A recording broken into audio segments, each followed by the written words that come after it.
तिकडे मुंबईतील रस्त्यांची कामं 90% पूर्ण झाली असून मुंबईत कुठेही पाणी साचणार नाही असा दावा महापालिकेकडून करण्यात आलाय।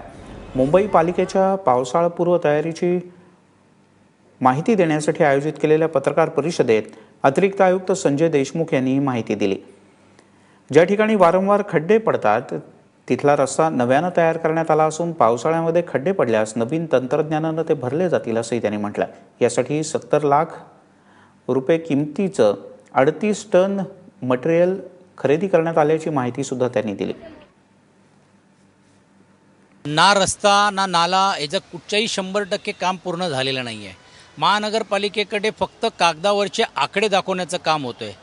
एका बाजूला प्रशासनावरती जी छाप असली पाहिजे ती दुर्दैवाने नसल्यामुळे सत्ताधारी पण शांत बसलेले आहेत आणि प्रशासन पण कोणाला विचारायला तयार नाही। निवडणुकीला सामोरे जात असताना एक आश्वासन द्यायचं, मात्र सत्ता आल्यानंतर आता 5 वर्ष मुंबईकरांवरती पाठ फिरवायचं काम करायचं, हे दुर्दैवाने कारभार चाललेलं आहे।